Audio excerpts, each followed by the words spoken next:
DavehasWings, and I am an artist and creative consultant based in Charlotte, North Carolina.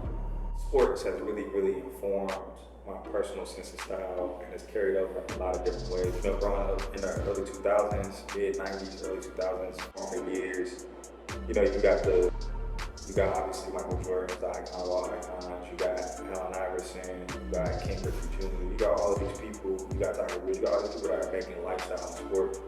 They really started to come together in like a very commercial way. And you know, my personal style is informed by that a lot, which is why hats became a part of my personal style growing up playing sports. Excited to see that there's this new wave of fitteds that was happening and how they were being integrated back in the culture, but I wasn't exactly sure how it was happening, like, or how it was working and how it operated. Like, I noticed that obviously certain things were limited, you could only get them in certain places, but I just didn't understand really, you know, just the nuts and bolts of what was happening with hat culture.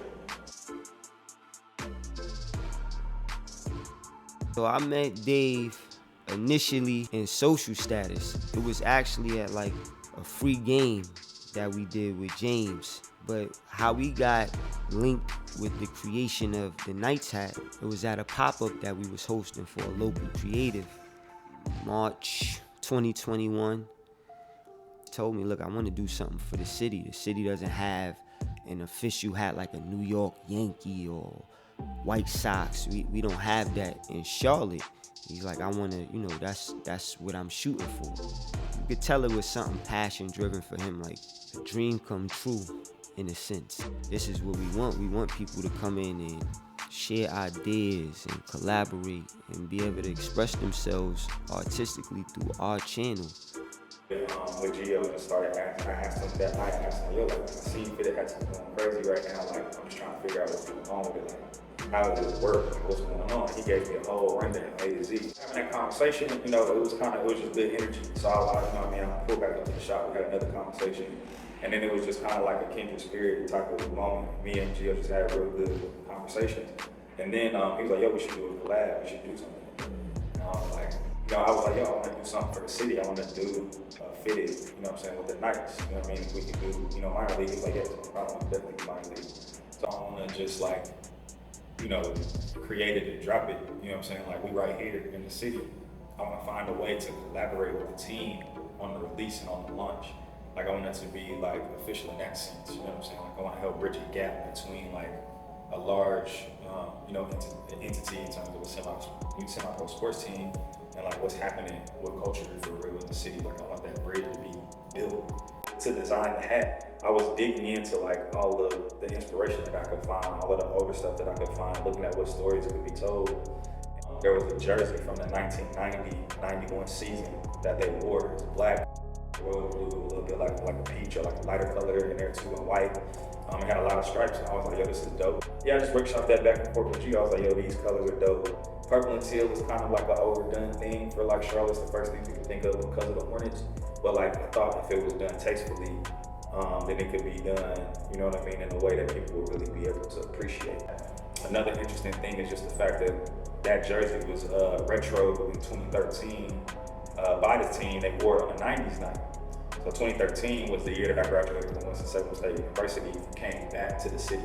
So when you talk about just like HBCU integration to the story, when you just talk about like my personal Charlotte story, you know, it's all woven up, you know what I mean, into the design. It made sense and it all came together in a super cohesive story.